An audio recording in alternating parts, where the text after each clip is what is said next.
Hello, BookTube. Recently, Matthew at Mayberry Book Club and I decided to continue our little book club of two with a read-along of 7 Days in May, 1972 political thriller by Fletcher Knebel and the Boston journalist Charles Bailey. That details the story of the President of the United States discovering a military plot to overthrow the government. And Matthew has given me full. He will not be joining us for this chapter installment here, the next 100 pages, the next couple of days in the 7 days of the story. But he's given me full permission to go ahead and talk about the pages that we're reading today. The background here is that President Jordan Lyman is trailing in the polls. He's doing terribly in the polls, and some of that has to do with the fact that there's inflation, there's strikes on and whatnot. But he's also flagging in popularity with his own government and with the military, especially because a year previously he established a treaty with the Soviets, a nuclear disarmament treaty that would be radical if the Soviets followed through on it. And the military chiefs, including James Mattoon Scott, the chairman of the Joint Chiefs of Staff, don't believe the Soviets will. They think it's a foolish move on Jordan Lyman's part. How badly it bothers them, we learn in the course of this book. Up until the events in this book, Jordan Lyman and his two closest political advisors, a Georgia senator, Clark, and also Paul Girard, who has been with the president from the beginning. At the beginning of this book, those three politicians think, well, the military is grumbling. They're grumbling at least as much about the fact that Jordan Lyman has yet to approve their pay raises, their pay scale raises, than they are about the treaty. It's not that serious. And Jordan Lyman believes it's the right thing to do, save the world from nuclear annihilation, even if it tanks his ratings. But in the course of the first block of pages that we were reading for this read-along, Jordan Lyman learns that he has underestimated how badly the U.S. military is disillusioned with him, to put it mildly. A colonel named Casey, who works at the Pentagon for General Scott, learns of a Preakness bet, a bet on horse racing, where General Scott is calling the very powerful heads of other divisions of the military to place their bets by Saturday. And the reason this bothers Casey is because Saturday is the day of a major and totally secret military alert drill for all branches of the United States military to see how fast the military can get into readiness in the event of a Russian threat. So it's the whole 9 yards. The alert that's coming up 7 days from now on Saturday is a full-scale simulation. So the president will be whisked to an underground bunker, Mount Thunder, and he will be given the military's sort of revolutionary new means to cut into national broadcasts in order to address the nation in the event of an emergency. And troops will be flown out to key places in the country, key cities, in order to retake installations that the Soviets have taken in a hypothetical invasion. This alert is coming. Colonel Casey knows about it. He's one of the few people who does. And it starts to dawn on him in the events of the beginning of this book that not only does the alert smell a little funny and align a little bit too closely with this supposed Preakness bet, in which one important person, the Admiral of the Pacific Fleet, Admiral Barnswell, is saying he's not in. No bet. He's not part of the pool, which is kind of odd. Why would, if these guys are all part of an informal betting ring just for the fun of it, why would Barnswell refuse? And later on, when certain heads of military departments go to a meeting with Scott, Casey later finds a memo that one of them wrote about airlifting large numbers of troops to major cities in the United States and also to Utah. And the penny drops with him that Utah is where the major communications cables are for the country. Hence the president's ability to cut into communications. But why would he need troops to do that? Unless maybe you're not going to let the president cut in. Maybe you want to cut in yourself. In other words, the hairs on the back of his neck start to stand up. He's a lifelong loyal Marine, but he starts to feel that something is in the wind. Something is going on here. He takes his suspicions to the president. He's known Paul Girard, the president's associate, for a long time. He finagles a one-on-one meeting with President Lyman. and tells him what he suspects. And it seems outlandish to Lyman. He knows that he's not the most popular person in Washington now. He knows how popular General Scott is, but he doesn't believe that the military, as he constantly puts it, have gotten so much from this country, would be willing to betray it like this for pay scales or a treaty they don't like. But he quickly determines, with Paul Gerard and also Senator Clark, that he can't afford to treat this as a delusion. He has to pretend that it's real, at least until he can prove that it's not. So he assembles a team. That's where we left off with our reading last week, is what do you do in a situation like that? You can't go with chain of command. You can't go with seniority of government position. In a situation like that, you've got to go with people that you can trust and who will be effective. And that produces the core cast of heroes in this novel. There's President Lyman's longtime secretary, for instance, who does twice the work of anyone else in the group that is trying to fight to see if this is true, and she does it without sleeping, which none of the other characters do. There's the head of the President's Secret Service detail. Of course he has to be involved, and he cares very much about the volition of the president. He's not really interested in the larger political aspects. Senator Taylor from Georgia is involved. Paul Gerard is involved. Of course, Colonel Casey, who brought the news to the president, he is an assistant to General Scott. He's invaluable. And they also bring in Chris Todd, who is the economic secretary. But it doesn't matter. This doesn't have anything to do with economics. But he is, President Lyman realizes we have to have him. He's the sharpest brain in the cabinet. We need his thinking involved, his lawyerly thinking. And that forms the basis of the pages that we're reading today. The pages that we're reading today have two rather long MacGuffin bits to them.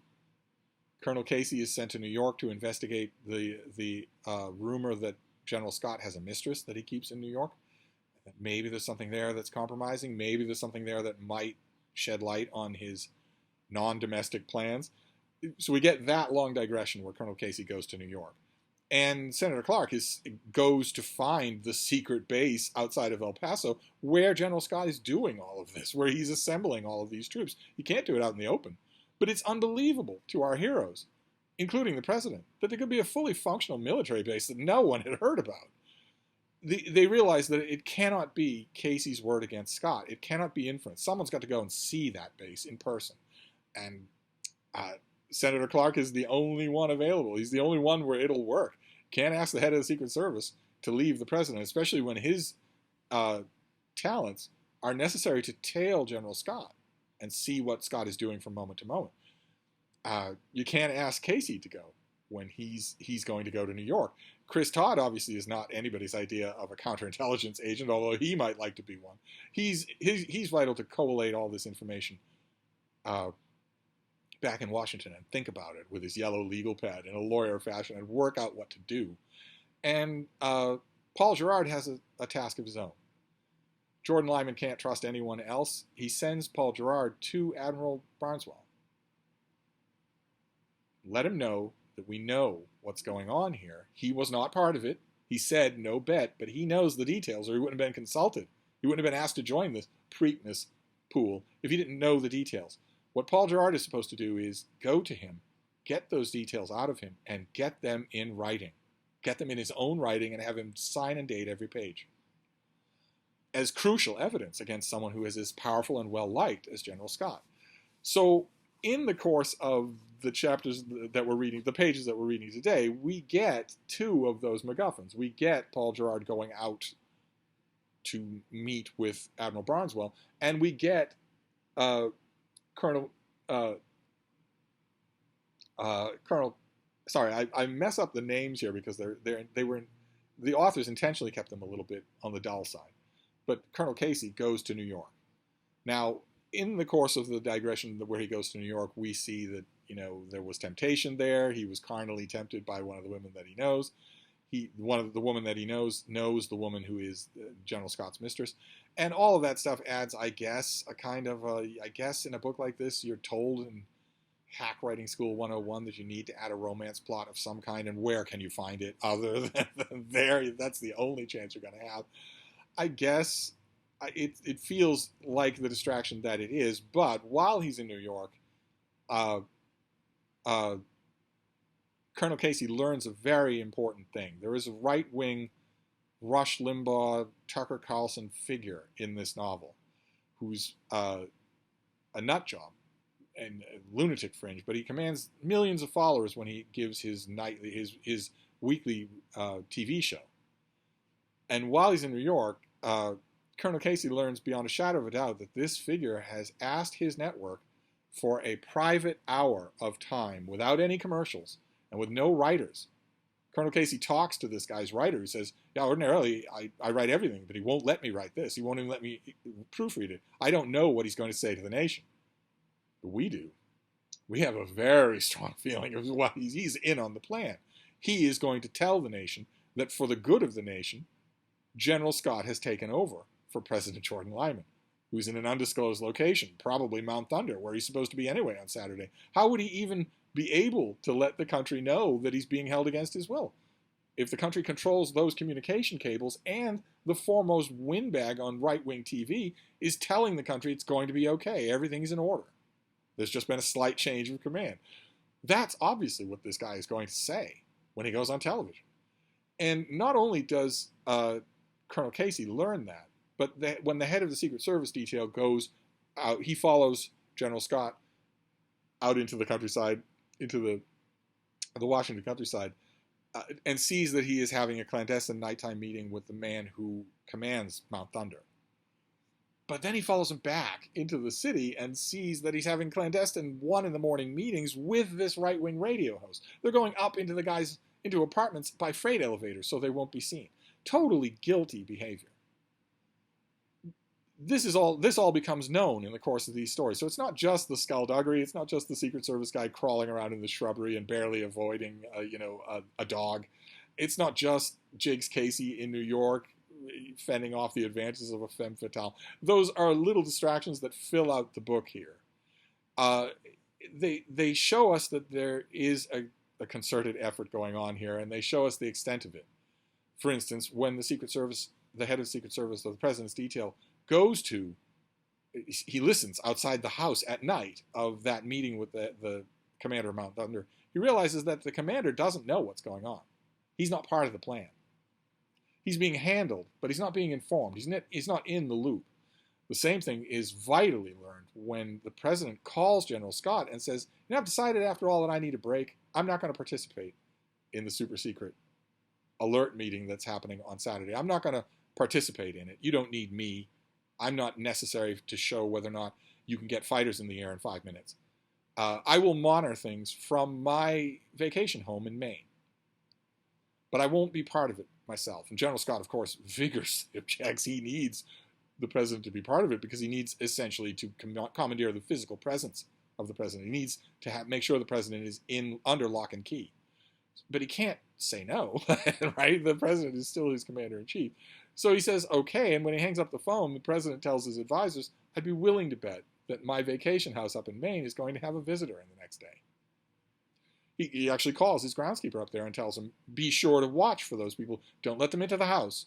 But I want to know if they're there. I want to know what they look like. And when they do show up, it's General Scott's, right-hand man. Colonel Broderick is his right-hand man. He's very physically distinctive. When they learn that, Chris Dodd, the Treasury Secretary, rightly points out that plus the freight elevator business means that although General Scott and his cronies have been planning this probably since the treaty was announced, they don't have a lot of people on their side. Right? If General Scott needed somebody to poke around in the president's vacation home in Maine, he wouldn't send his number 2 guy unless he had nobody else. That gives people our heroes a little shot of comfort, and they need it because they get news about Paul Gerard. First, the president gets a phone call from Paul Gerard. We never see his meeting with Admiral Brownsworld, but we get a phone call in which Gerard tells him it's all true. Admiral admitted to everything. He wrote it out, and he signed every page and dated it. It's all true. Everything that Colonel Casey told us about is true. This nightmare scenario is true. Colonel Casey was not seeing bogeymen where they don't exist. There really is a plan afoot to take control of this government on Saturday under the guise of an all-alert military drill. The admiral didn't want any part of it. He wants to be on the winning side, so he agreed to sign these, and I'm bringing them back to you. I'll be there in the morning. The president is overwhelmingly happy about this. It's hardly any time later that he learns that Paul Gerard is dead, that everyone on his plane, the plane hit a mountain, and everyone on the plane is dead. So not only does he lose one of his closest friends, his two closest friends, he has two close friends, Senator Clark and Paul Gerard. He loses his closest friend, but he also loses the evidence that Gerard was bringing back. And against that, without that evidence, there's no case to bring to the people or to Congress. President Lyman is worried that he will be impeached. Maybe even that the 25th Amendment is never actually named specifically in this book, but he's worried that not only will it be impeached, but that he'll be, imprisoned for being crazy, that this is all imaginary. General Scott is very popular with the people and the military. He'll just deny it all. The one person who's missing from all of these MacGuffins is Senator Clark. He's been gone for 2 days. He was supposed to go out to Site Y outside of El Paso and inspect these grounds. Getting there may be a little incognito because, as Senator Clark puts it, I don't look like a senator. But if necessary, pulling out all the stops. He's a senator from Georgia. He is superior to the military and gets to throw his weight around. But we don't know where he is. He hasn't called back. There's been no word at all. Paul Gerard's death defeats President Lyman. It crushes his spirit. Even with all of this extra information coming in, the private broadcast by a right-wing lunatic, the fact that the commander at Mount Thunder is not involved, that he has no idea what General Scott is planning, and therefore maybe lots of other people don't know either. Even some of the bellyaching from Colonel Rutkowski, Colonel Rutkowski will crop up in the second half of the book, which will be starting next week. All of this stuff is new and interesting data, but the death of Paul Gerard destroys Jordan Lyman. And it robs him of one of his oldest friends, and the other oldest friend is nowhere to be found. Now, when we're going to wrap this up for today, but when we read the next 100 pages or so, we will find out what happens to Senator Lyman, or to Senator Clark, and the plot will barrel forward because we won't be the only ones that learn what happened to Senator Clark. So we will put this down for now and pick up next week with the third part of 7 Days in May. I've been very gratified to hear from a lot of you that a thing that's music to my ears, which is that you would never have thought to pick up an old political thriller from the 70s, but that you're really enjoying it. That's wonderful. That's the whole point here. So that is great to hear. If you are curious about this and you want to read it, I have an ebook. I can send you the ebook. Finding a paperback might not be the easiest thing in the world to do, and I don't blame you at all if you don't want to risk online booksellers. They can be the scum of the earth. But if you read ebooks, I'd be happy to send you an ebook of this so that you can catch up with us. You won't find it slow reading at all.